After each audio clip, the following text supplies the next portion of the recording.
Well, good morning, everyone. Welcome to Becoming Us. This is a program brought to you by BetterHelp, which is a provider of virtual therapy sessions. I'm Bambi Francisco Roizen, and with me is Hillary Stover. She is the BetterHelp therapist who's been facilitating our discussion in September, focusing on parenting in a pandemic. This is the third month of a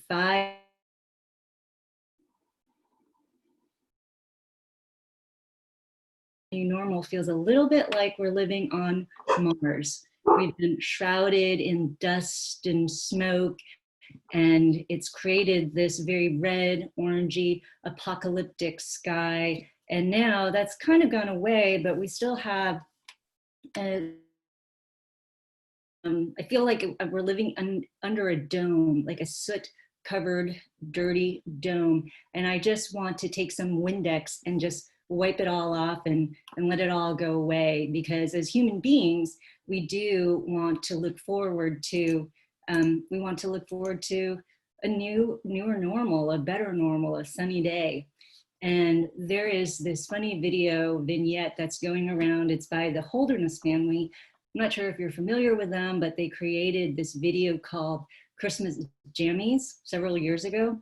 So in this video, the mom is frantically trying to grab Halloween ornaments, pumpkins, pine cones, scarecrows, and she's putting on this fall sweater. And the dad says, "Honey, what are you doing? It's 90 degrees and you're sweating." And she looks at him panicked and she says, "The days are running together. I need something to look forward to, and it's fall. Fall is now. Fall is it. Fall's the answer. Fall will fix it. Fall will fix everything." And you have to chuckle because it's comedy, and really good comedy is a mirror of our human condition. And I'm definitely guilty of wanting fall to fix it. So I want to get to the next chapter. I want to turn the page. I want to hit the reset button, pick your idiom.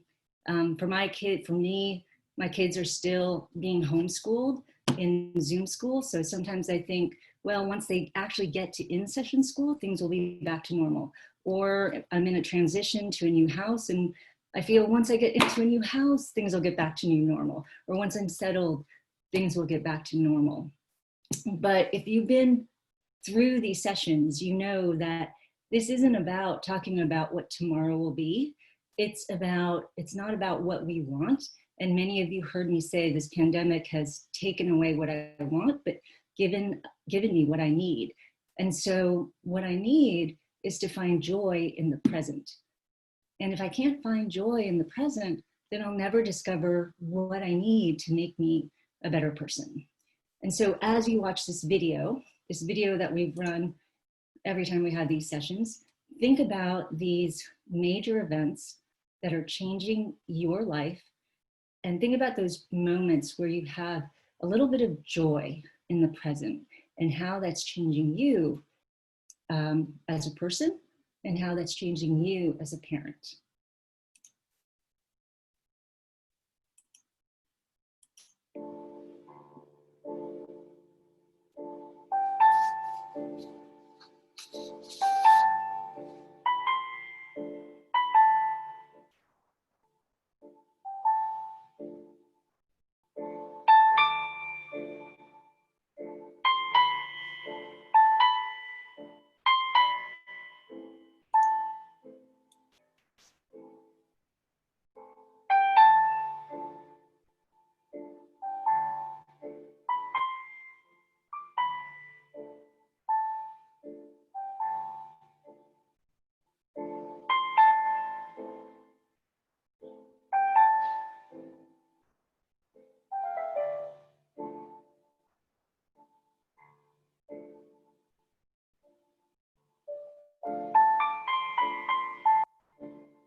Well, in this new normal, who will we become as parents? So my youngest son, his middle name is Race, and that's not because he's an accomplished national ski racer, though that he is, but it's because we wanted him to realize the realities of life, that it is a struggle, it's an obstacle course, and we want him to go through and live through these days and understand what it means to build character throughout this time. And so it comes from the Bible and Hebrews, and the verse is, therefore, since we are surrounded by such a great cloud of witnesses, let us throw everything that hinders and the sin that entangles, and let's run with perseverance the race marked before us. So I always try to remind him that this is a race and it's a journey. And I think Hillary will be talking a lot about how we teach our kids about life being a race. Suicide ideation is up 25% in June.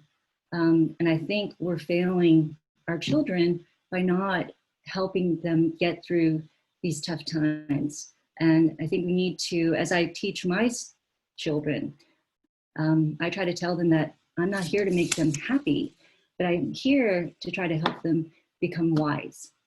And so I'm going to pass this along to Hillary. I'm really looking forward to everyone's stories, because it's a time for you to not only articulate your emotions, but also share with us, because it's really helpful.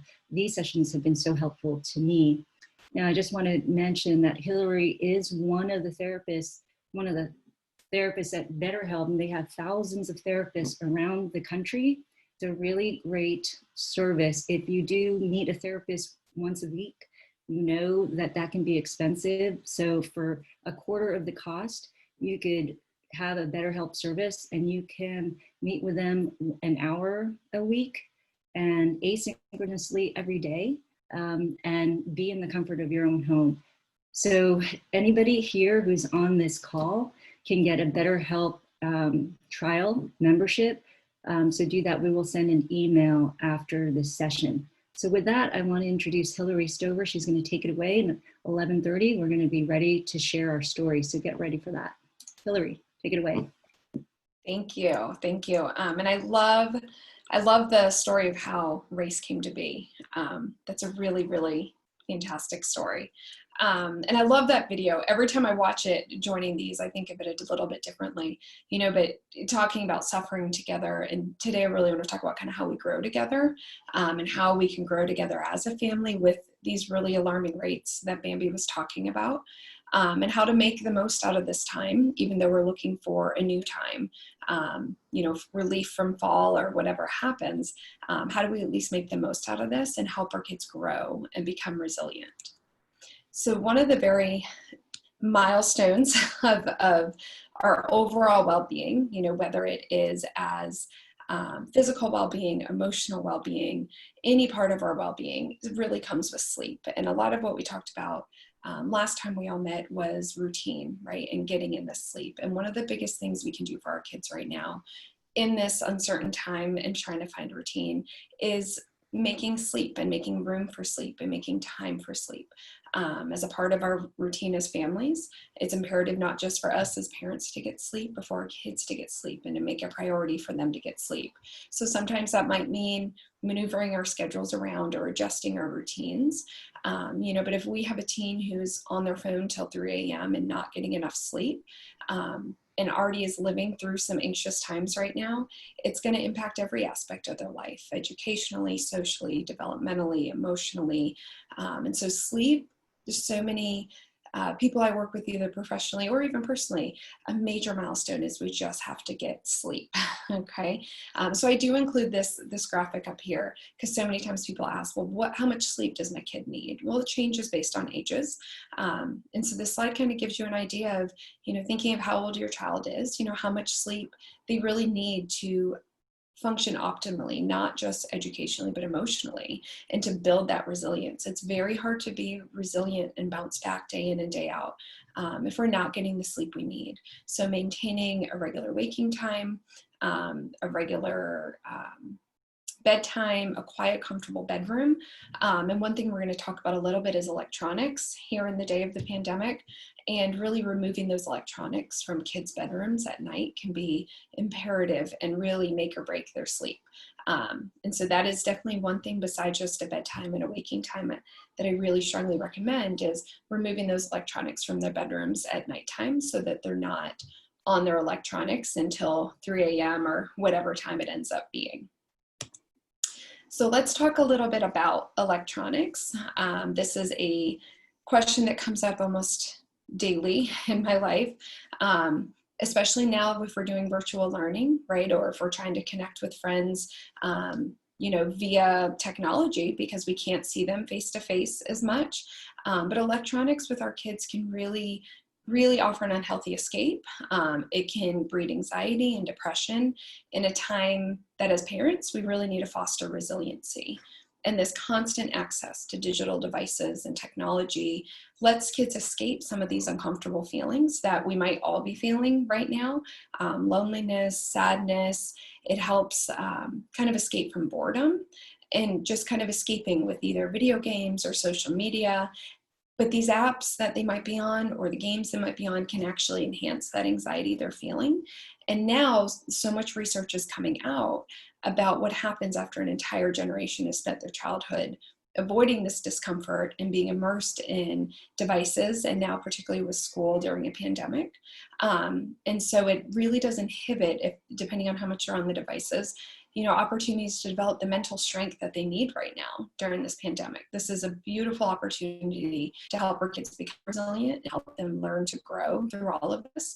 And being immersed in games or apps as a way to kind of escape some of that really prevents them from developing that resiliency, from gaining the coping skills that they really need to handle these everyday changes and these everyday challenges. There's a lot of research that links frequent video game use or technology use with symptoms very similar to ADHD, irritability, anger, even psychosis is becoming more and more common. And, it's a very grave kind of subject, but as Bambi was talking about, the 25% increase of suicidal ideations, there's been research that has come out now from the CDC that since 2011, 2012, 2013, right around there, the number of teenage girls ages 15 to 19 admitted to the hospital for self-harm has increased 62%. For younger girls, ages 10 to 14, it's up 189% in this last decade. And sadly, we're seeing similar patterns with suicide of kids. Older teen girls, 15 to 19 age range, is up 70% since 2011. And it's actually up 151% for preteen girls in the last decade.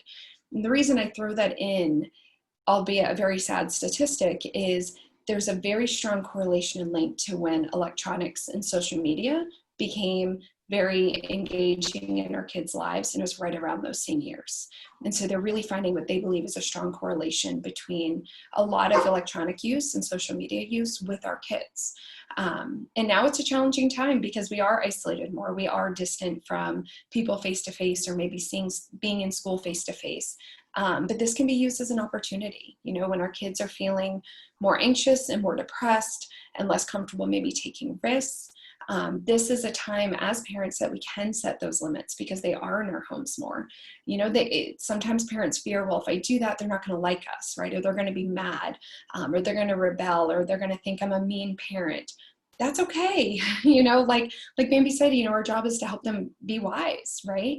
And kids thrive on structure and predictability and the sense of control, which we now have that opportunity to provide as parents, being home more during this pandemic. And so this is kind of where the rubber meets the road. And so it's our job now to really set loving limits with them, but very firm limits, and having really just opening the discussions with them on technology. There's no right or wrong answer, but discussing, why it's part of your core values to maybe do other activities or why you're doing what you're doing. And so it's an opportunity for our kids to open up discussions with them about being safe online, particularly with things like sexual predators even, and cyberbullying, and discussing, having a balance of healthy behaviors. One social psychologist, his three kind of takeaway points when it comes to electronics and kids is all of devices out of the bedroom 30 minutes before bedtime. No social media until they're at least old enough to drive. You know, it's the same thing where, yes, we are going to, our kids are going to be immersed in technology. That's just where our world is heading. But our kids are also going to learn to drive eventually, right? But we don't let them drive to 15, 16, depending on what state you're in, even though they're going to drive eventually, because we need their brains to developmentally be able to handle it. And what they're showing with research is with the addicting video games, which do truly show via brain images, similar activation to being on drugs, and also the same that an adult might experience via sex is happening when they're playing video games. But their brain's not developed yet, right? And so there is a lot of research coming out that, yes, technology is going to be important, but let's try to hold off until their brains are a little bit more developed to be able to hold it. And also working out a time budget with your kid. You know, if technology has to be part of our lives, which particularly during a pandemic, a lot of it does, have a conversation with them. You know, how many hours do you think you're on your device every day? How many hours do you think you're playing games every day? And what do you think is reasonable? And as your parent, this is what I think is reasonable. So how do we get there? And opening this conversation and having almost a family kind of tech agreement, right? Or a family, contract on how much you're going to be on devices and what do we think is healthy as a device. Helping your teen navigate, personal information, private information, and keeping that from strangers. It's all a great opportunity to start having those open communication with them when they are home, having more monitoring, more boundaries, and teaching them a healthier balance with all of this. And the first step to that really is through modeling. As parents, we can start setting that structure simply by modeling alone. If our kids come to us and want to have a conversation, then we got to put our phones down, right? We got to show them that we can have face-to-face conversations and we don't have to be texting or checking our Facebook notifications or our emails. Just really showing them via modeling that this is how we can interact and have a balance with social and emotional relationships without technology, and limiting our own use, phones away during dinner, things like that is really kind of the first step. And so, although it might seem a challenging time to try to back off on technology because of whether it's Zoom learning with school, or them having to be on Chromebooks more, or just we've got to work and we need them to be entertained, it's really a great opportunity at a time that I think is absolutely imperative based on a lot of the self-harm and suicide rates, to begin to foster this resilience in an environment that even pandemic with social media and games, things like that, can actually breed anxiety. And so showing how to set limits, just demonstrating, how to do this via modeling, having those tough conversations, putting the phone down, turning off notifications, and then really engaging as a family in healthy activities outside of screens, off of screens. So teaching those healthy coping skills, teaching them how to manage emotions, whether that is through your own mindfulness or going out for a family walk, knowing how to manage time and combat stress right now is incredibly imperative, and they're components to living a healthy and balanced life that we try to do as adults. And this is a great time to teach our kids how to do that as well. If they don't have their typical extracurricular activities because of everything going on, getting them outside, giving them some of that green space that they might need and that fresh air they might need. And again, a lot of it comes down towards modeling. If you notice they're feeling some uncomfortable emotions, verbalizing that, expressing, hey, it seems like we're pretty angry right now, we're pretty stressed right now. Maybe we could go for a walk, or maybe we could talk about it, or maybe we can go journal about it. Modeling and almost verbalizing what some of these healthy coping skills that you find helpful or might be helpful for your child since you know them can be really, really helpful right now. Just talking it through and having some of those mindfulness skills to help them cope in a healthy way. Another thing right now is we might feel more limited time throughout our lives. I am on the wrong slide, sorry. And so something that can be really helpful is really setting time and setting aside time each day for each child. You know, if they were at school before, or they were maybe another childcare situation, or maybe they're teenagers and they used to be out with their friends more, they might not have been present when you were actively working. But now that you're working from home and they're home, they might see you physically being here and wondering why you can't emotionally give them that connection. But we can't attend to them and work at the exact same time. And so it's a different dynamic now. And so really making sure we're setting aside a time for each child, whether it's 10 minutes, 20 minutes a day of just undivided attention, can be so imperative for our kids right now. And it's up to you what you do, and it's up to your kids what you do. You know, ask them. It can help give them that choice, can build their self-confidence of, hey, what would you like to do for 10 or 20 minutes with me? You know, if it's a young child, even just singing songs with them, or dancing, or making music with pots and pans for 20 minutes with our phones down, reading a book, telling a story can be huge. If it's a younger child, you know, reading a book, drawing, using crayons and pencils, dancing, all of those things. If it's a teenager, talk about something they like, right? Even if it's not something you like. If you love golf and they don't like golf, don't talk about golf for 10 minutes, right? Ask what they like, whether it's celebrities, you know, a sport they like, whatever it is, just, hey, what do you want to do for 10 minutes? And giving them that undivided time can be really imperative right now when they do see you juggling your attention between work and them. Cooking a favorite meal together, right? Getting them involved in the kitchen, or even through household chores to alleviate some of your burden as well, but at least doing it with them without technology, without emails, can be really, really helpful in that time. And the last thing is really, you know, addressing their fears, addressing what is worrying them, talking about what is worrying them. They don't have to hold it in, you know, looking at, if they ask you questions, answering them, you know, very honestly, but very simply, on a level they can understand, and on a level that they can relate to, based on their ages. Obviously, it's going to be different if your child is 4 versus if they're 16 or 17.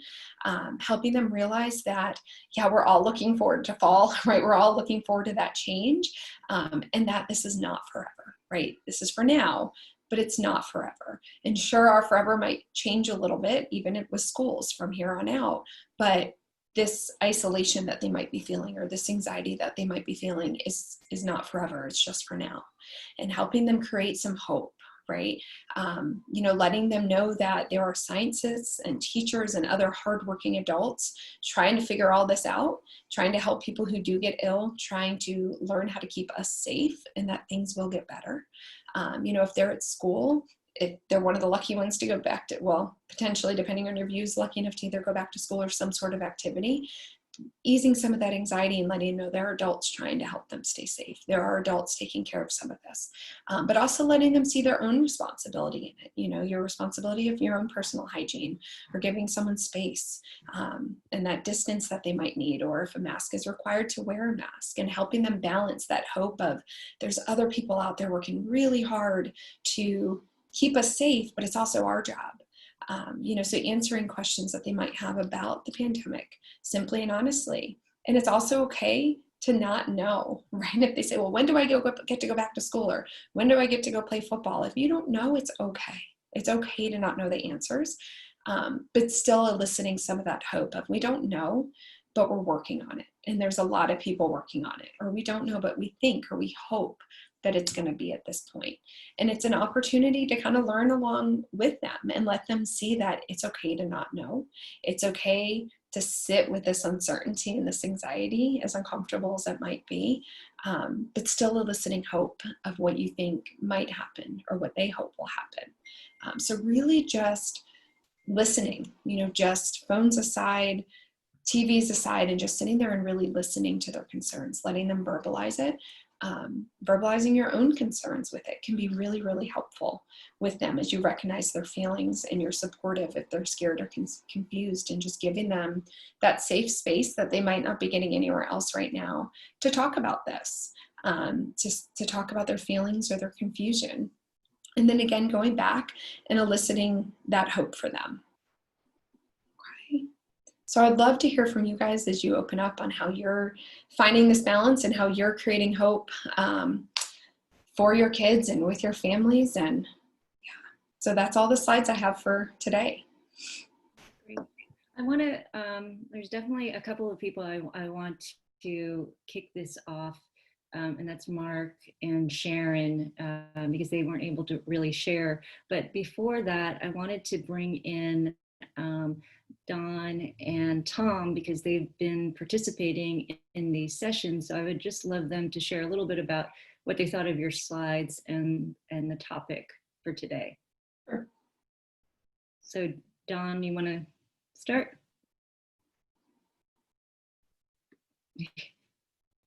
Or Tom. Oh, there you are. Appreciate it. Hillary, thanks. Thanks for sharing. Absolutely. So I had the honor of raising two daughters with my wife. They are 21 and 23. But we also have a second chance because we are raising our grandson who lives with us, and he's 6. Oh, wow.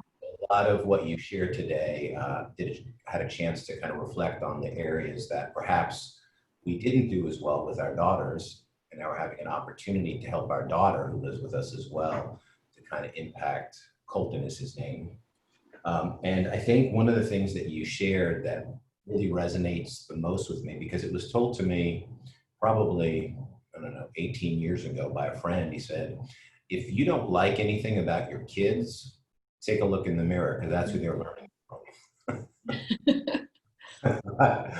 Okay, well, that's a little bit humbling, but yeah. It was true. And so I really appreciate you talking about how we are the models, you know, whether it's a kid coming up to ask a question, immediately putting down the phone if it's in our hands. Ideally, as parents, we've worked hard to eliminate the phone as much as possible anywhere around Colton, whether it's when we're spending quality time with him for however long we have him, whether it's at the dinner table, whether it's at doing homework, watching TV, whatever it is, no phones. We don't want the phones. We don't want the tablets. And we're a lot stronger about that because Julia, who was our daughter, who we were a little bit more lenient, saw some of the repercussions of that. So yeah. Sharing, that was such a great reminder and inspiration. Thanks. Tom, do you have a quick words on? Yeah. So it was great. Thank you, Hillary. That was wonderful.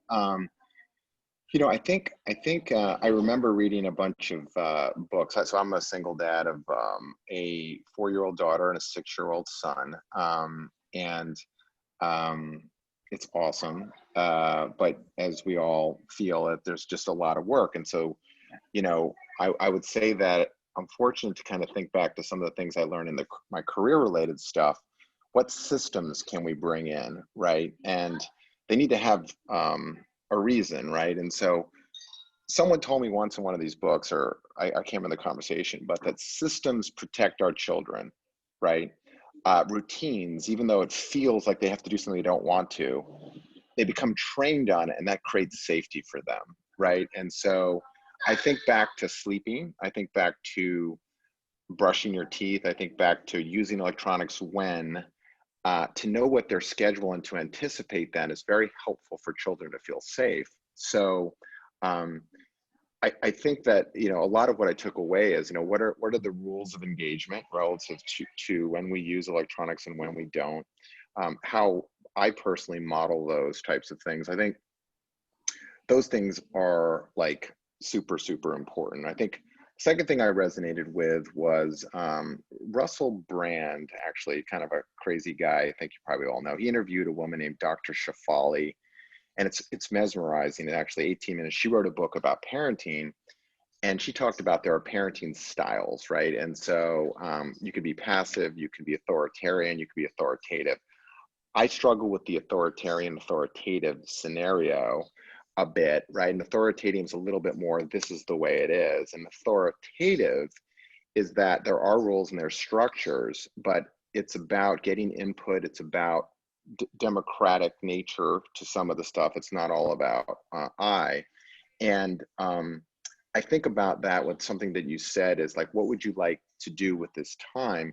We can create within the structure bits of time, which are the children's time, and they get to direct us and feel like we're 100% present, whether it's 10 minutes or whatever it is. And I think in between Zoom calls, I go out and I pitch my son baseballs, it's 10 minutes, we had it, or we play with X. And that makes me feel like I'm part of their life. And then I have to roll back, and at least they know that I wasn't just sitting there ignoring them the whole day. And I think the last thing, back to all of this, and this is the really hard one, is that I find that, given the time we're in, and Bambi has this great video, is how do we stay as emotionally regulated as we can? And like, what are those things ourselves? And somebody, I can't remember, if it was a therapist or, my acupuncturist and I were chatting. She's like, talking to all her clients, she's like, people just talk about how upset they are about politics.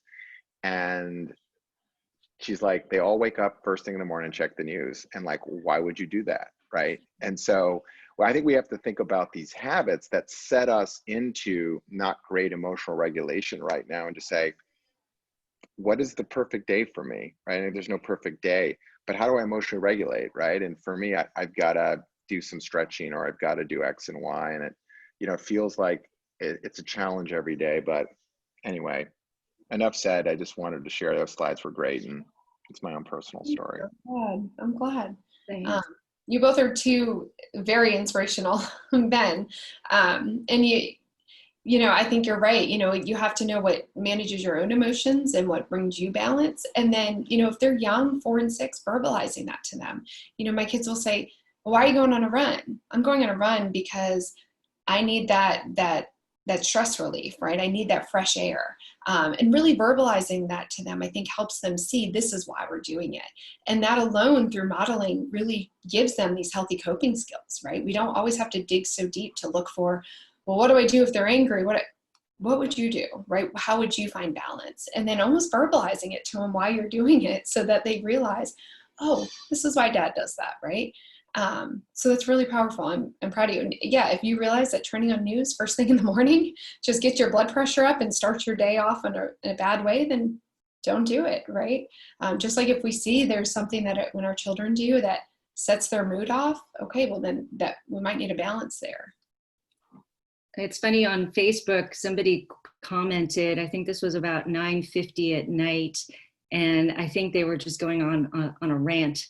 And then he ended by saying, I need to stop. I can't stop myself. I can't help myself. And so I just commented back, and I just said, hey, well, my phone shuts off. My social media shuts off at 10 p.m. because my kids wanted to shut off. So it automatically goes off for me. I can't go on. And maybe he needs to put time limits on his social media as well.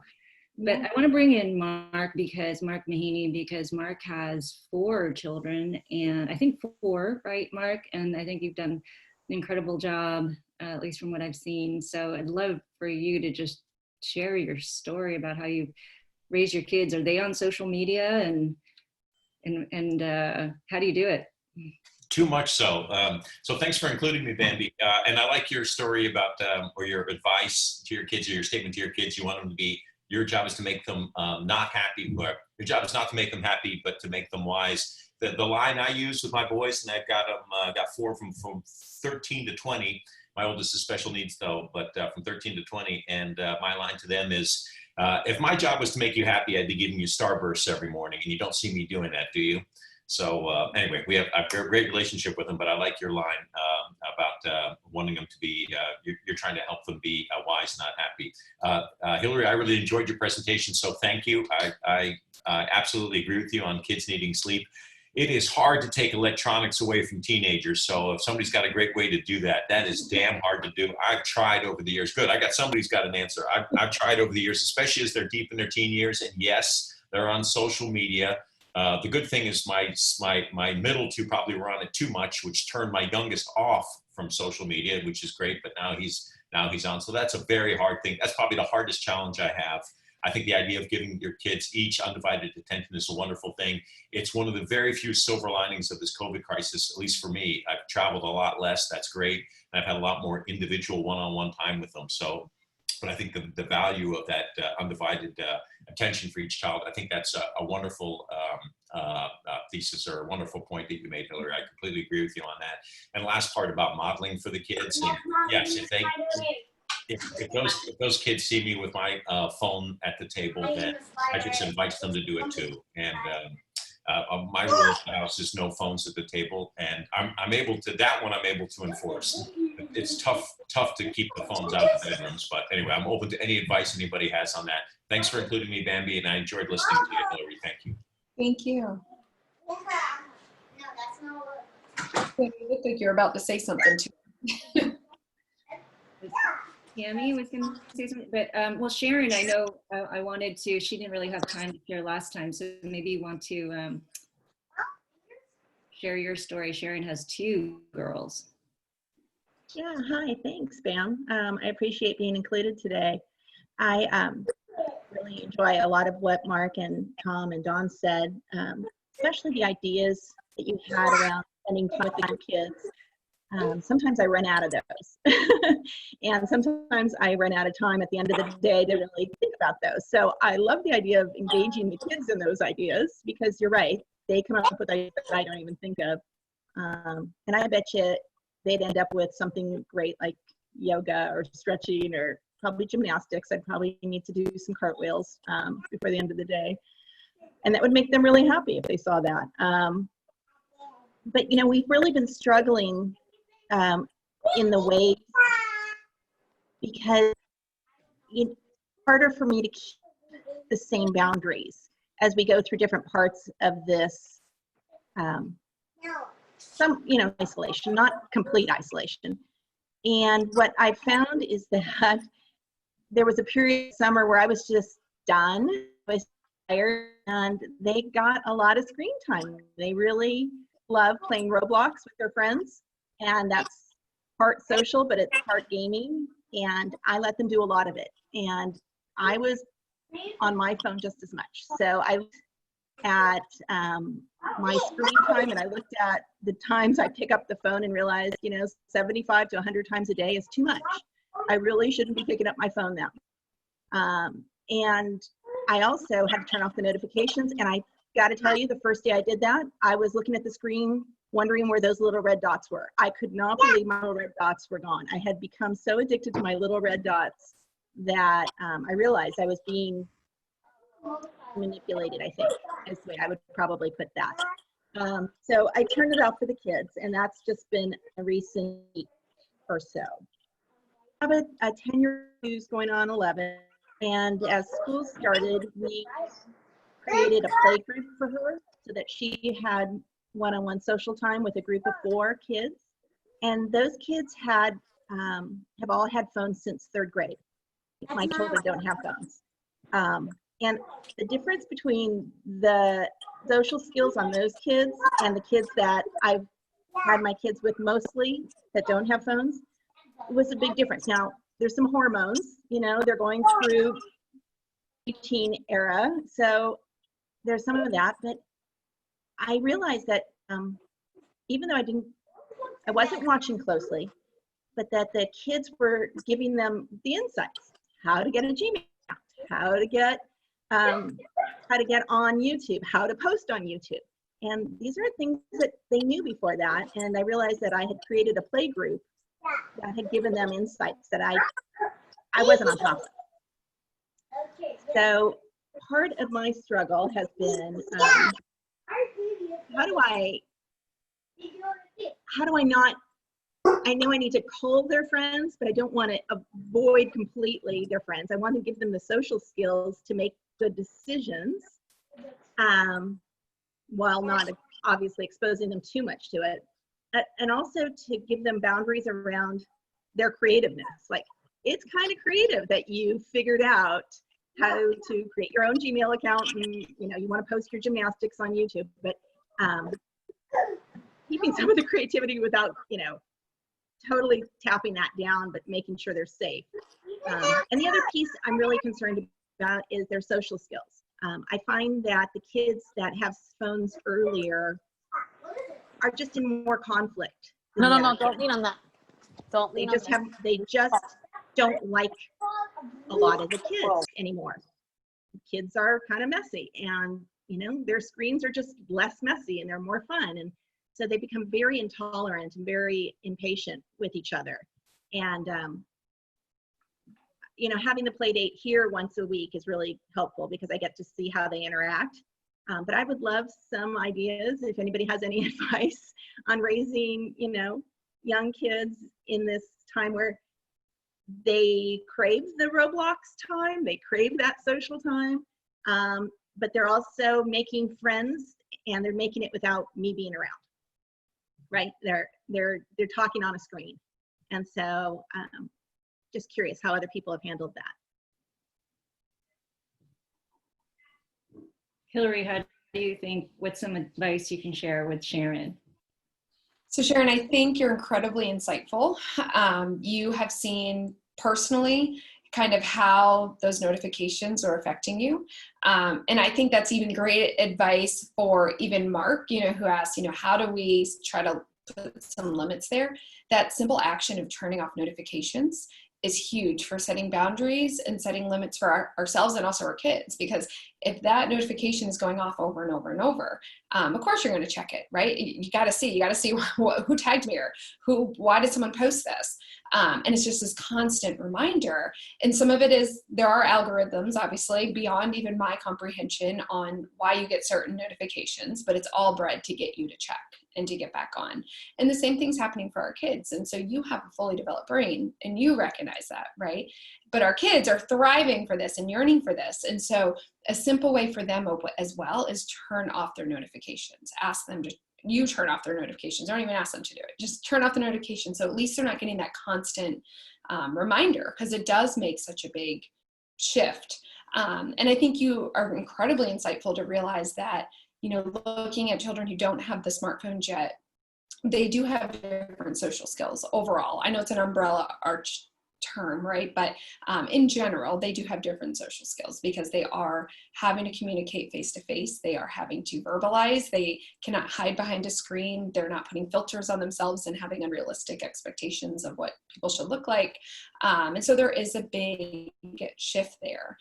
There's actually a phone, and some of y'all might have heard of this before, but there is actually a phone called the Gab phone, G-A-B-B. I don't know if anyone's familiar with that.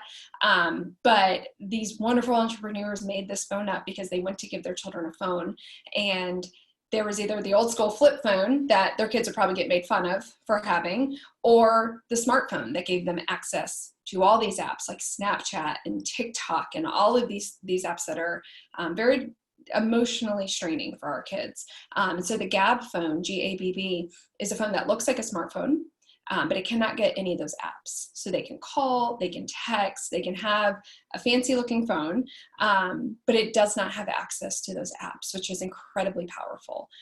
There's also a website that the website's been in the making, but their app is still in the making. It was supposed to be released the week of Labor Day, and I don't believe, last I checked, it wasn't released yet.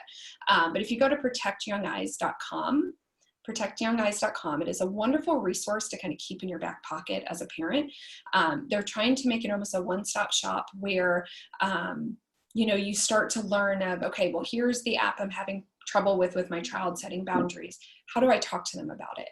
And you can go to that website and use their app to actually develop some of those talking points with your kids. They're making it, if you are very spiritual or faith-based, they have options for that to open up the doors of conversation. It's bilingual as well. So a lot, if you know anyone, or if one of your primary languages is Spanish, and then you're trying to navigate some of these apps, Protect Young Eyes is actually developing it through Spanish as well, so that you can learn it in your first language to be more familiar with it. But it's going to be a wonderful resource that is in the works, but protectyoungeyes.com is really, really helpful as well. They're trying to get everyone on the same page with that, but absolutely sending those notifications off, trying to withhold with social media. And, if your child is already on Snapchat or they're already on TikTok, if you just say, hey, I'm taking this away and throw it in the trash, there's going to be bigger issues there, right? You can't, if that's already been done, you can't just take it away. That will lead to rebellion and animosity towards you, and you're going to be ruining their lives and their opinion. So that's when then those open communications about this is important of, hey, I notice that your behavior is different with this, or I notice that, you're uncomfortable having a conversation with someone via their face, or I notice, this behavior when you're on TikTok for this long. Or I notice you get really upset when I tell you it's time to put it away, and start opening those conversations on, how this could affect you long term, and then share your own perspective of, I noticed when I turned off notifications, or I noticed when I started putting down my phone that I started feeling, more connected or less anxiety or less stressed, and then sharing that with them, because we are growing. If we have a 21 or 22-year-old child who grew up in that first kind of generation of technology, we didn't know what we didn't know. So beating yourself up does nothing. Apps and phones and screens were totally targeted towards, they're educational, they're helpful, it's the way world's going. If they want to be, top notch, they have to be on these technologies. And so we didn't know at that time. We didn't have that research on what would happen until now. And so there's no point in beating yourself up over it if you were in that boat before. But learning from it now just to set those boundaries in what you're doing. And Sharon, I also think it was huge when you said, they might ask me to do cartwheels, right? Or gymnastics if I asked to give them 10 minutes of my time. And my daughters do the same thing. They ask me to do a cartwheel, and I'm incredibly uncomfortable doing that. But for them to see you step out of your comfort zone and to do it anyway, and to sit with that anxiety, builds so much resilience with them. They see, hey, mom's willing to do something she's not comfortable with. She's willing to do a cartwheel and nearly fall on her face, but she did it and we had fun. And so those little moments, not only does it give them that one-on-one time, but it really does foster a lot of resilience in them to see you be uncomfortable. And so that's one reason why it's so helpful to say, what do you want to do? As long as it's safe, as long as it's not something detrimental, do it. Do it and let them see that you're willing to take risks and you're willing to step out of your comfort zone. Well, I have 4 boys, so I'm never asked to do cartwheels, but I am asked to wrestle or box or something. And sometimes that's just really hard for me to do. And the youngest is 8 and he's 70 pounds. So that's, pretty soon we won't be able to do that anymore. So I can barely piggyback ride, give him a piggyback. But I have a couple of questions I want to throw out there to people. Something that you mentioned, Hillary, not taking away their electronics. I have a tendency to take things away. That's sort of how I've been, sort of providing guidance. Is that's sort of their punishment, that I take it away. Sometimes I've actually said I'll throw it in the garbage. Now I'm feeling that that's not such a good idea. That's one question. What have people been doing in terms of, discipline? And then 2, this is more for maybe Mark and Tammy, because you have older children. My husband and I go back and forth between giving our 14-year-old his phone at night. Should we put it away? And should he put it in the kitchen at 10? Or can he have it to listen to music? He thinks that now that he's in high school, he can have it. That's a discussion, a debate that we've been having. So at what age do the kids get their phones all the time? So our older ones, 19 and 17, they obviously have their phones whenever they want at this point, but we have a 14-year-old and I'm still feeling that I want to choose 16 or 15 or 16. So I'd love to hear from the ones with the older kids, what you've done with your kids regarding a phone and electronics. I could start, but I'm probably one of the rare kind of people where my children actually didn't get a phone until they were going to college. So for my older 2, that was when they turned 17 or 16.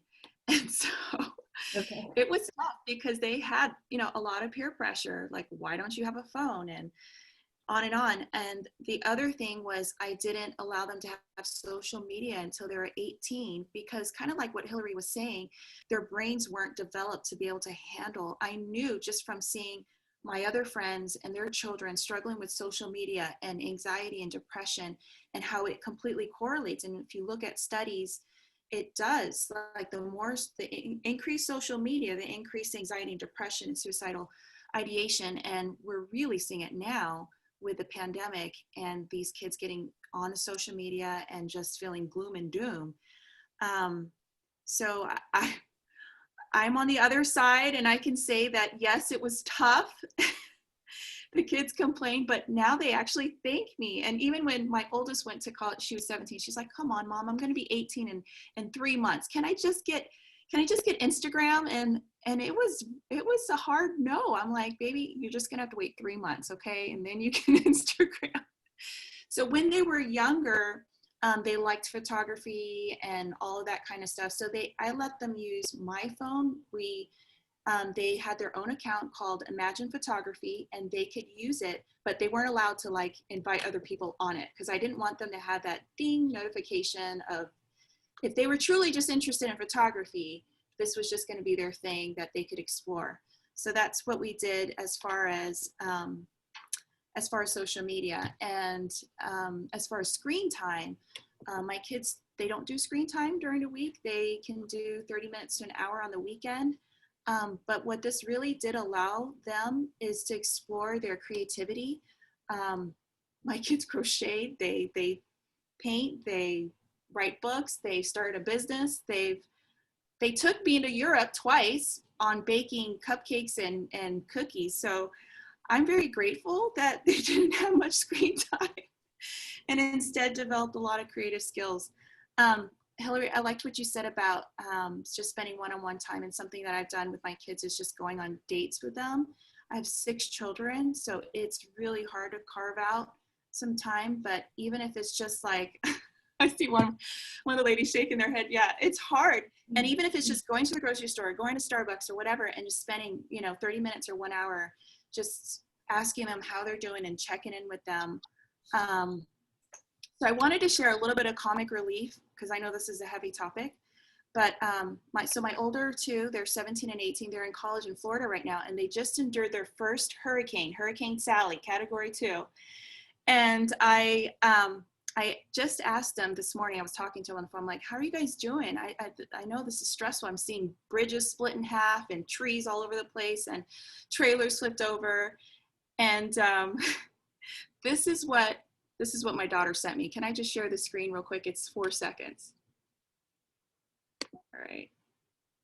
I think the host has to disable the attendee screen sharing. It's up to you, Bambi. Oh, go ahead. I allowed you to share it. And then I want to definitely get Mark back in here because I know you have to leave, Mark. Oh, okay. Yeah. So I don't know what I need to click to make this happen. Maybe can we get Mark to share before, and then when he jumps off, we'll have you share. I'm going to allow you to share the screen, but I definitely want Mark to chime in before he goes. Sounds good.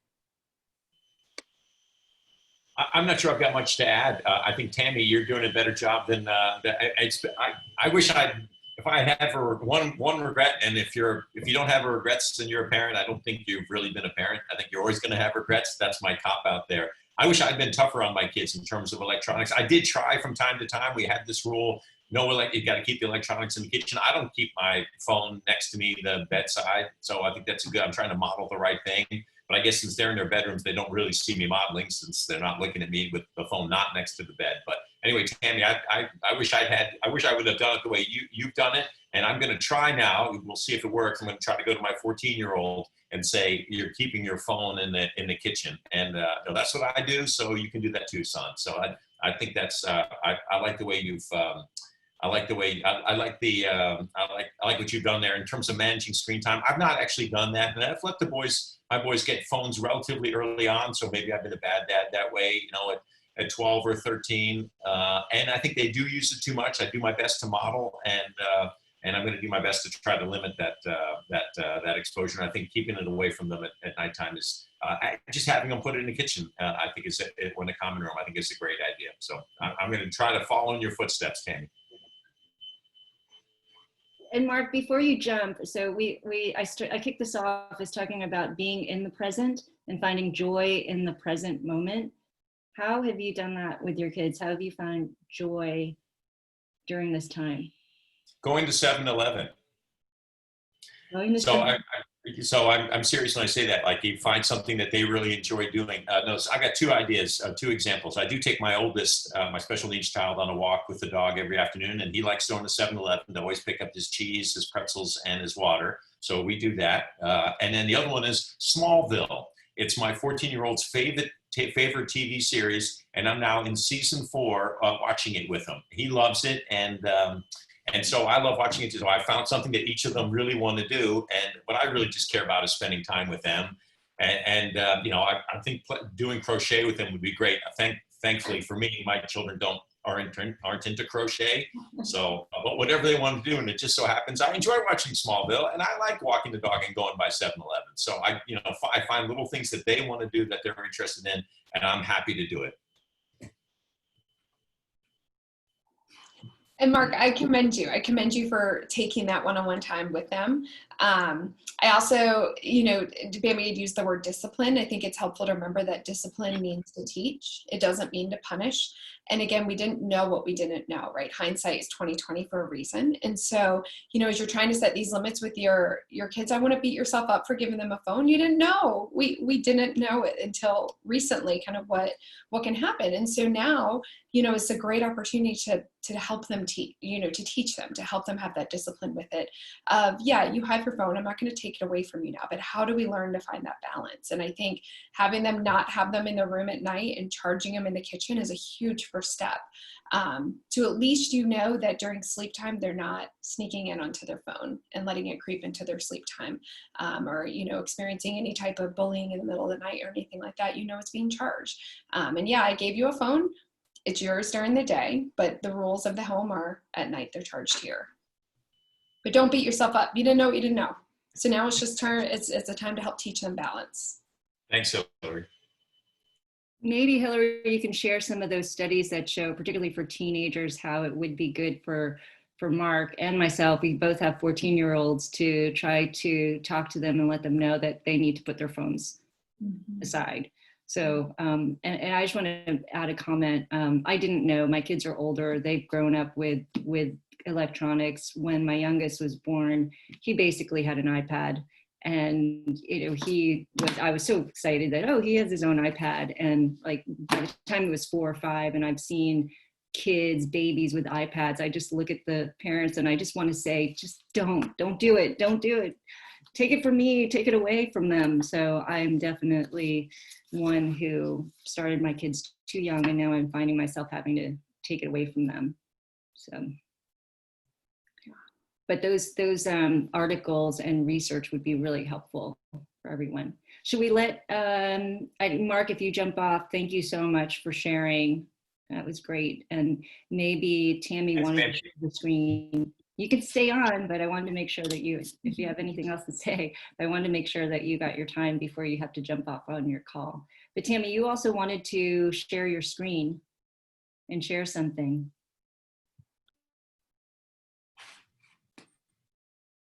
You can share your screen. Look at the bottom, it says share screen, and multiple participants can share.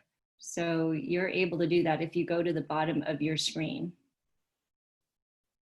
Right, and then when I click on that, it gives me a menu: desktop 1, whiteboard, QuickTime Planner. It's a video. Oh, it's a video. Okay, it's 10 seconds. Okay. Of laughter. Okay. I'm not sure. I'm not an expert on Zoom, but if you share your desktop and play the video on the desktop, it might work. But we might see everything else in your desktop. Just so you know. It's just nice. So, all right. Yeah. So share your desktop. Yep, and click it on. Can you guys see that? No, we see you. Oh, well, that was disappointing. That's okay. Maybe I'll Well, learn. you know what you can do? You can actually put it in the chat, put the link in the chat, and then we can try to open it up. Okay, it's just a little iMovie. Anyway, the funny thing about it is that I asked how they were doing, and it reminded me of how like people make lemonade out of lemons. Well, they made a slip and slide out of a hurricane storm. So what they did was, after the storm, all the soccer fields were completely flooded over, and Brianna and her dorm mates just ran out there soaking wet and just slipped and slide across the soccer field and totally drenched and just having fun, and it was great. So I'm like, okay, you guys are doing just fine. You're fine.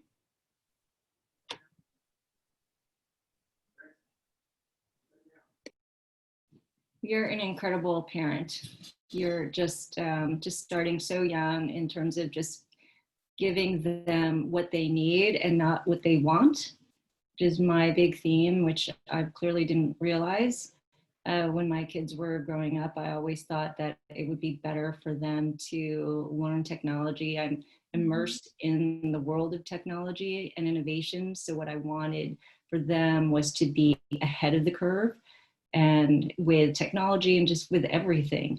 And I think I forced them to grow up a little bit too quickly by giving them that technology. And you already had the foresight to already do that when your kids were young, Tammy. So I commend you for that, for sure.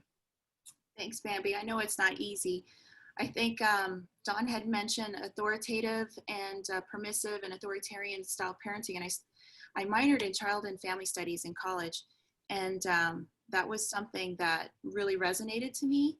Was that in the beginning, I'm not supposed to be their friend. I'm supposed to just guide them and give them wisdom, like you said. But now that they're older and they're in college, it's like, now we get to be best friends, and we get to share those types of things. And it wasn't easy, I'll tell you, especially, with the social media aspect and phones and all of that.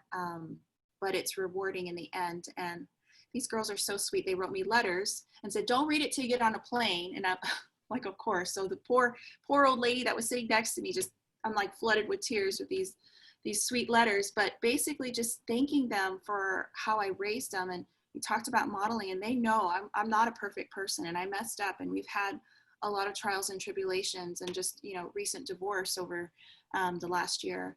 And just through it all, though, they really saw the optimism and the light. And I think that resonated a lot with them and helped them cope during their difficult times too. Thanks, Bambi. When I brought up being in the present and finding joy in the present, that comes from Joy and Suffering and from a C.S. Lewis book, Mere Christianity.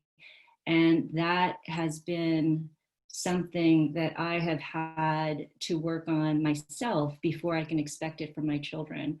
And this whole idea of modeling is so important, because if I'm not right with myself, then I can't expect my children to be right with themselves. And so one of the things that I've been doing is I have this little devotional book, and I have these daily devotions that I read, and also I try to work out, because I think we still have to remain healthy.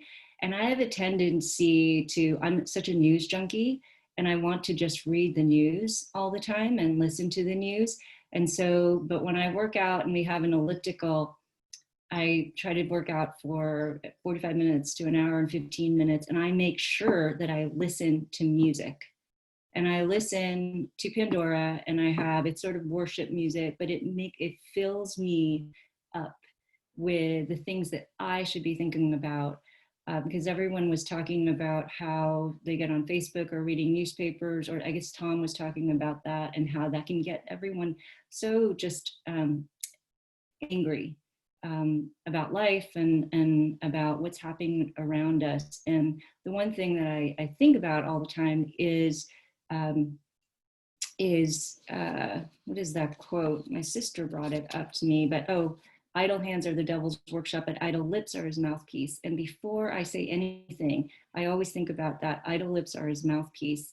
And so I don't want to say anything negative. So the only way that I'm not going to be able to say anything negative is to fill myself up with, for me, it's a God. I know it's not for everyone, but for me, it's to fill myself up with that wisdom so I can share that with people. So I try to do that every hour. And this way I can have patience with my children. So I'm not, as Hillary said, I'm not punishing them, but I'm teaching them. So those are my things to feel joy in this present gloomy, ugly dome that we're living under now. So I'd love to bring in Dawn, because Dawn, it seems like you're act 2 as a grandfather. You were able to raise your daughter, and now you're really helping to raise your granddaughter, grandson.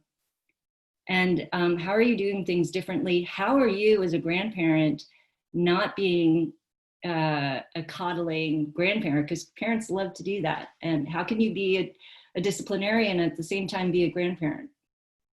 Appreciate that. Well, first of all, I think one thing that transcends whether you're a child, a parent, a grandparent, single parent, married parent, the Bible addresses every single one of us. And one of my favorite scriptures is in Hebrews 12. In verse 11, it reads, "No discipline seems pleasant at the time, but painful. Later on, however, it produces a harvest of righteousness and peace for those who have been trained by it." And when I think of that, one of the lessons I would encourage in everyone is, if you're married, start with your spouse and yourself. If you guys aren't unified in your decision, the children are going to rip you apart. So we experienced that. Having a single mom in the house, my daughter who's raising our son, baby daddy's not in the house, so it's a little bit easier for her. And she is on the money when it comes to discipline. And what I mean by that is, we've learned to set the punishment well before the action takes place. So we're not responding out of anger. I'm going to throw it away after they've done something. It's, if you do A, B, C, understand the first time I'm going to give you grace. The second time, I'm going to throw it away. And I kid you not, the first time you throw it away, they won't do it a second time because they really want whatever it is that you're planning to do. I wouldn't use the phone as the first time throwing it away. I would pick something less there. And by the way, Tammy, I just so admire your stories every week you get on there. Just mind blowing that you're doing it as a single mom as well now. So I think that's the first thing. I think the second thing that I've learned is to apologize to my grandkid and to my kids. I think sometimes we think, we're older, we should know better. Well, one of the greatest things you can do is get down to their level, whatever level they're at, and sincerely apologize. I've never been a parent of a 6-year-old before. I've never been a parent of a 14-year-old before, or a 20-year-old with, 4 siblings in the house. I've never done this. I'm learning. I'm going to make some mistakes, and I'm really sorry that I did. And I'm sorry that I hurt you. Those are things that when you share your heart, when you're courageous, really is what it is. That's where the word courageous comes from the root Latin cor, which is the heart. You're sharing, you're being transparent. Courage inspires change. And if you want your kids to change, I would just, apologize, be unified with your spouse if you have one, and then remember that discipline brings peace. Not immediately. Immediately it brings war, but in the long run, that's where the peace comes from. And now, I got to tell you, the little guy he knows his routine. He knows that, okay, you just talked to mommy the wrong way. Go up to your room. Another word is going to be longer, and he knows that as well. And to answer your last question, Bambi, regarding 2 moms in the house, really hard. I don't tell my wife, shut up, because it's not acceptable. However, I do have to kiss her, hold her hand, smile at her, share a scripture, remember Jonathan, who's the family therapist, whatever it takes to have her. And to her credit, she over the last 6 months during COVID, having everyone in the house, she has become super grandma, which is she'll apologize to Julie. Oh, Julie, you're right. I shouldn't have interfered. I shouldn't have said something. And the relationship between mom and daughter, because of her humility to say, I'm sorry, you are the parent, even if she disagrees, has gone from 0 to 150 million, if that's, and I'm not trying to exaggerate there. So I hope some of that might be helpful to some of you guys. Thanks for letting me share, Bambi. I think that's powerful, a reminder to tell our kids, I'm sorry, right? To admit when we're wrong, let them know that we're learning just like they are, and to have grace. I think the word grace is something that we all keep in the back of our mind, like you said. Having these limits and these boundaries up front and not responding out of anger, them knowing that this was just a consequence. There are good consequences and there are bad consequences, and you knew this up front. And particularly not responding out of anger, particularly when it comes to social media or things like that. If they come to you with, and this kind of the scary as a parent, but hey, someone sent me this picture, right? Or someone did this. Hold it, right? Have that grace, go scream in a pillow if you need to later, but creating that safe place for them to share by having that humility, by getting on their level, because you want them to be comfortable coming to you. Because the world of social media has things beyond belief, sexual exploitation, bullying, sex trafficking is all very, very common now on social media and Snapchat.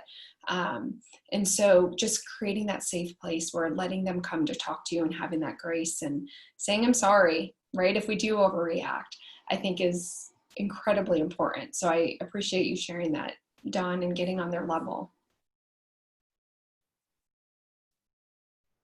Does anyone want to share who hasn't shared? Maybe I see a Gail or my mom and dad are here too. There they are. They can share too. Their struggles as grandparents, homeschooling my 8-year-old. I'll share. Hi. Can you all hear me? Yes. I'm Gail. Dawn invited me here. Thank you, Dawn. So this has been great so far. I've taken lots of notes.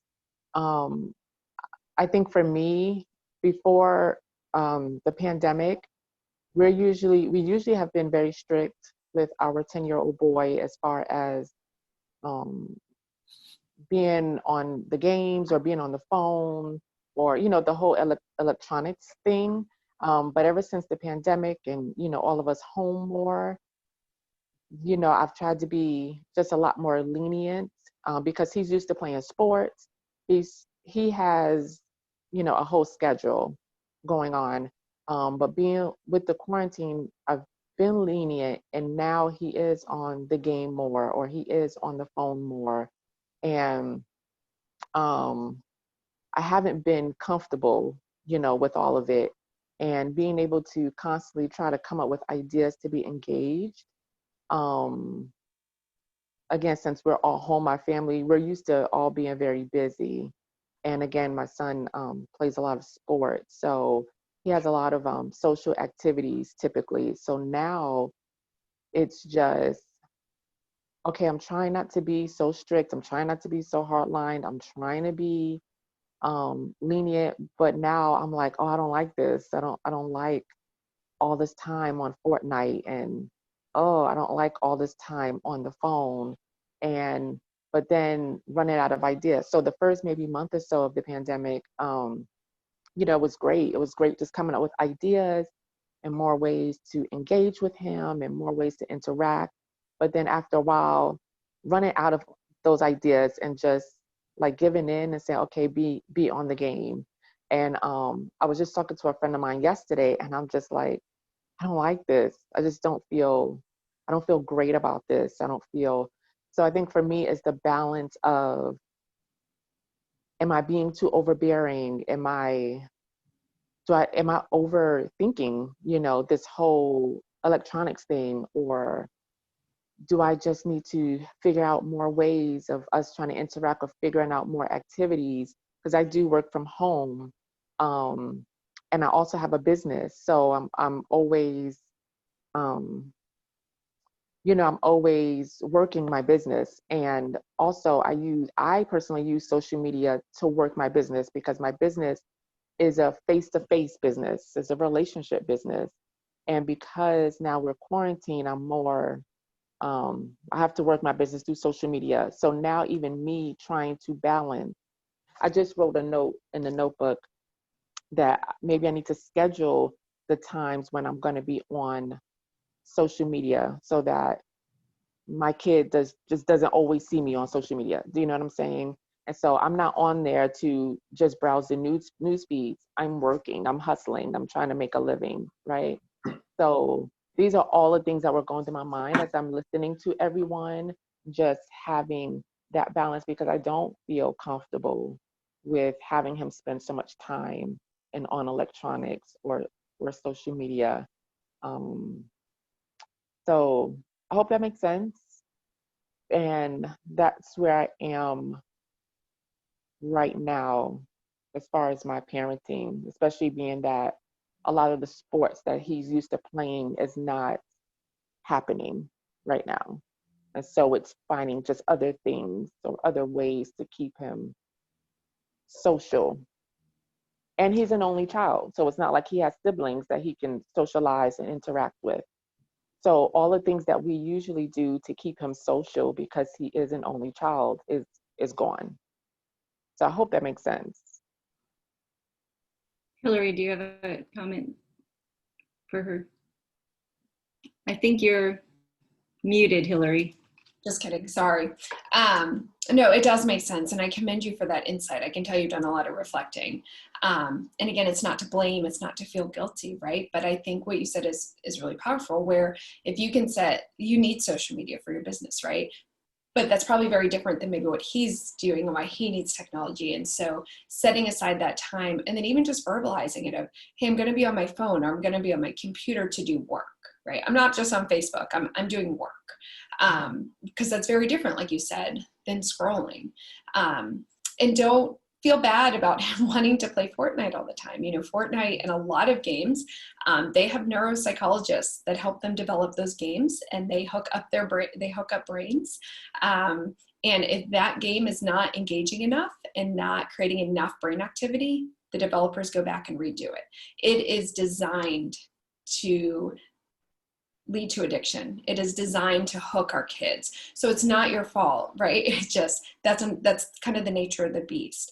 And so now that we have that knowledge, right, now we can learn to set those boundaries. But it's not about feeling guilty or feeling bad that he's on it. They're designed to do that. But again, by modeling of, okay, now I'm doing work, right? This is why I'm on my device, right? I'm not playing games. And not putting so much stress on yourself of, I have to find ways to engage them. What do you want to do? Besides technology, right? What do you want to do? And letting him come up with some of that, so you don't have all that pressure to try to find ways to engage them. And as long as that's within your own comfort zone as a parent, and you think it's safe, then let him have some of that leeway. Thank you. Yeah. I think I'm in the same situation as you, Gail. My son is 8 years old. He has done a lot of sports. In fact, ever since COVID, he's definitely gained some COVID fat, because he used to be out the door and running around all the time. And now that's all been taken away from him. He's also social. So, and he's the kid that I gave an iPad to when he was born. So, so this kid knows video and electronics, and so he's on Fortnite. But what I try to do, and I'm not very good at it, but I do try to have boundaries for him and for myself. And I know as a parent who works from home, I'm a parent who works from home, I have a tendency to not create boundaries for myself. And so I'll end up working way too much than I need to be. And I'm trying to find time to actually carve out time to be that mom who spends time with her child homeschooling. And, you know, just like you have a meeting and you have a work meeting, well, your meeting is with your child. And that's what I'm trying to do, is carve out that special time. I think I found myself having to be a little bit more of a managing my time better, and structuring my time better. But I think as parents, we have to do that, because we're not outsourcing the upbringing of our children anymore. We've got to do it. And as Hillary said, I think we've got to take that opportunity to really learn what our kids are learning and be part of that developmental process. So for him, he has a time limit on his iPad. And so once he hits that time limit, he has to earn every 15 minutes. So he has to read 5 pages for 5. So he's in 3rd grade now. He has the 6th grade reading level. So he's reading a ton, because he has to earn his video time.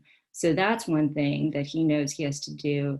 And then as far as the sports, if there's anything around you that you can, bring your, there are sports around there, like swimming or anything that he can join, that would be good. You probably have already investigated that, but I've also had to be proactive with play dates.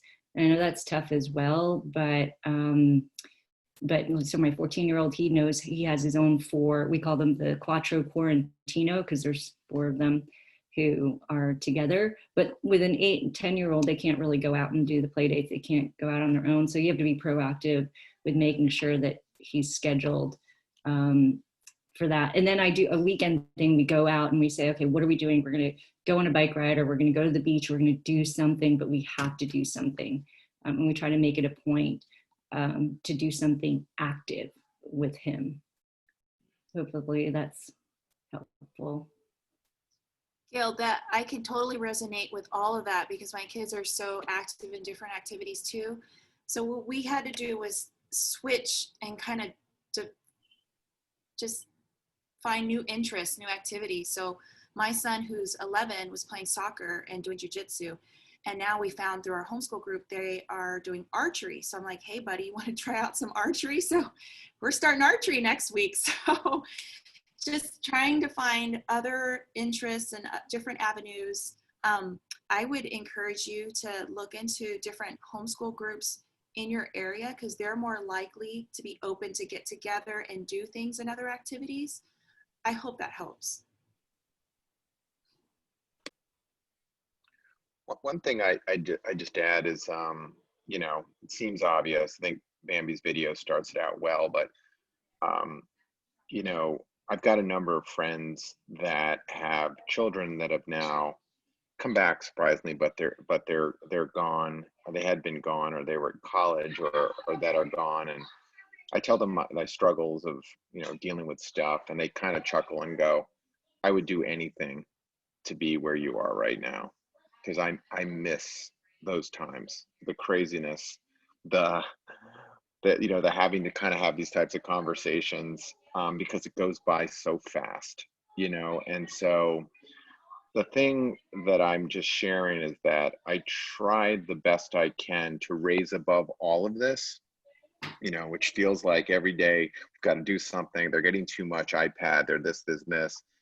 And back to your comment, Bambi, about finding joy, is just to be thankful that we actually get to live, right? And thankful that we have a family and around such rich people. So many people have been hit at this time. Some of my friends have gotten sick. They've lost people. The people that don't have children or children in their lives, or are, you know, a father or mother of the community and don't get to interact. And so, you know, so many people are alone right now. Like, I have family members that don't have children and they're in their apartment by themselves or looking for stimulus that just doesn't exist anymore. And so, you know, I would just say that the minute it feels overwhelming, find the mantra that like pulls you back up to say, how lucky, how lucky we are, you know. And so I would just say that that has helped me a lot, you know, just to get out of my body and get out of the fight or flee, and to do, you know, hopefully to find that joy. So Your gratitude is a very, very strong and powerful thing. And helping your kids realize what to be grateful for and to find that gratitude right now. Yeah, the kids have to, and you've heard me say this before dinner, they have to say one thing that they're grateful for and one thing that they've accomplished. And I think, Tammy, you mentioned something that they would do differently. I thought that was a great one. You said that a while back, but on Tom's point, in scripture, it says, children are a gift of the Lord. That's Psalm 127:3. So we have to remember that. They're a reward from him, and we have to be good stewards for their sake. But they're a gift. And if we can't lose sight of them being a gift, I think we wouldn't be able to find joy in them. So I have to keep looking at these guys, even though I want to choke them, or I want to say, go to your friends, go, just leave us alone, please. You need a date night or just time alone. Or have you come over, Tom, so our kids could be connected. Tom does come over, so his son has, our kids can play. So Hudson's on his way right now. I just put him in an Uber. He's on his way there. Good, we have 2 Nerf guns to give him. Oh, God. So, well, we're going to wrap this up soon, but I wanted to remind everyone that Hillary's on BetterHelp, and she's just been a wonderful facilitator, and we're going to miss her. She won't be here in October, but she's on BetterHelp, and maybe we'll continue to do this with BetterHelp, but everybody here has a free trial. But before everyone leaves, I would love if everyone shares a story, and even Hillary, and we kick this off as sort of finding joy in the present moment. and not fast forwarding to a new normal, but this being the new normal, and finding joy now. And I'd love to hear your moments of joy, despite being crazed, having to figure out how to raise our children. So I'm going to start with, I'll go around and then end it with Hillary, but Gail, I'm going to pick on you because you're right there on my screen. Which you're on this side. Okay, I'm sorry. What is it that you want me to share? Oh, share the joy in the present, the joy in this moment, in this pandemic, with all of these new responsibilities that you have and obligations. But what are some bits of joy that you've found that have made you a better parent and a better person? I really just love all the extra time that I'm getting to spend with him. Because like I said, our family, we're usually very busy. We have a very busy schedule. So being home, it's been very exciting to have all of this extra quality time with him. So that's what I'll say. Thank you. How about you, Sharon? I'll just tell you, last night I decided to take the kids' tablets away at 8, and I wanted to spend more time with my youngest one reading. And she will be fine reading any fact book, any bacteria book, any jellyfish book, any shark book. But I asked her to read a book about some kids climbing Everest. And she fell asleep in my bed with me last night at 8:45.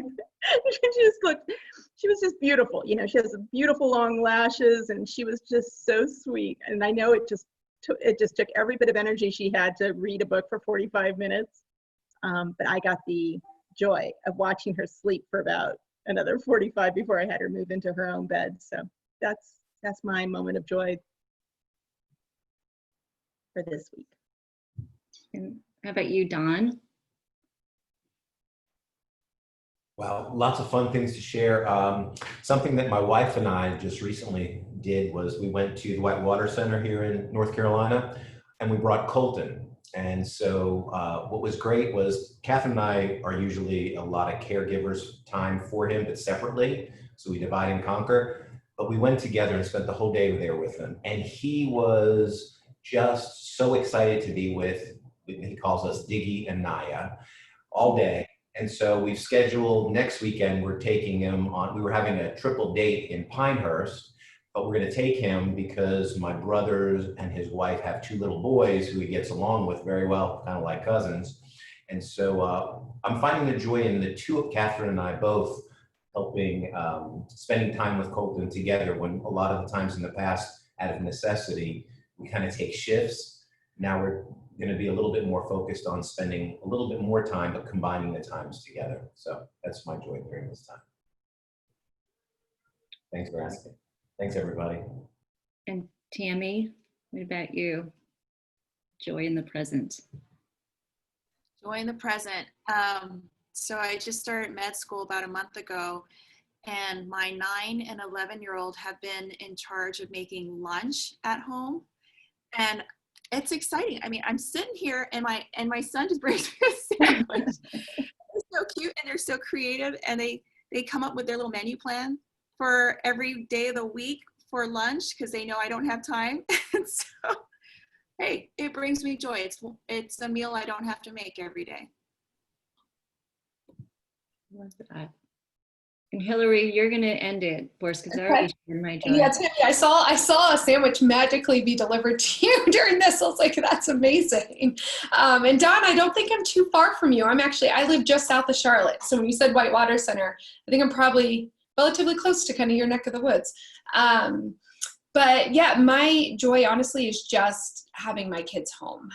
My oldest, as Bambi knows, has gone back into school every other day.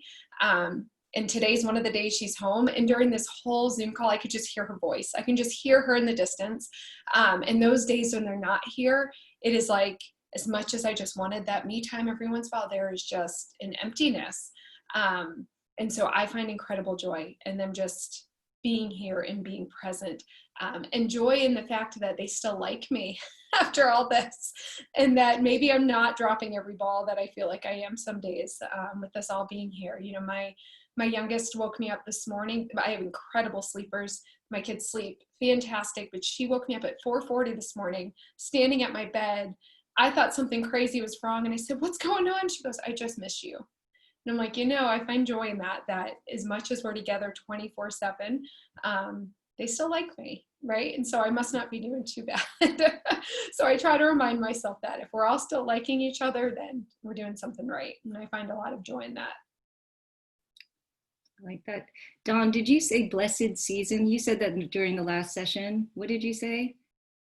Yeah, every season has a blessing. You know, you just have to, you got to look for every blessing in every season. Even during these times, this is a season, but there are blessings, right? We've all talked about them just now. And sometimes we just don't look for them, but they're there. And if we take a little bit of time, I love hearing what some of y'all said. I'm stealing some of that stuff. Thank you. Yeah. Blessing Yeah, today.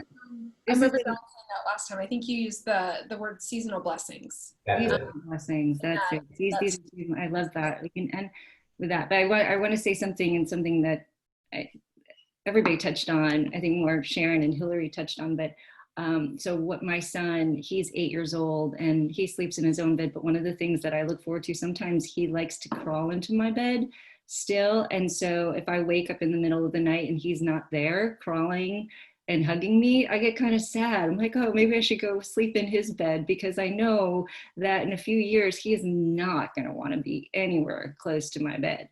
And so I cherish this time. Well, my husband thinks he's going to be sleeping in this bed till he's 20, because he's just so, we're close. But I love those times. So that's a seasonal blessing. Anyway, thank you all. This has been a blessing to me. I hope it really is a blessing for you guys too. Thank you, Hillary, for preparing and running these so well. And we're going to be back again. Hillary might join us again down the road. So we'll be back again 2 weeks from now. Please let others know. We're going to be talking about work-life balance. And I'm looking forward to seeing everyone and hearing your new stories. So have a great day, everyone. Thank you, everyone. Bye.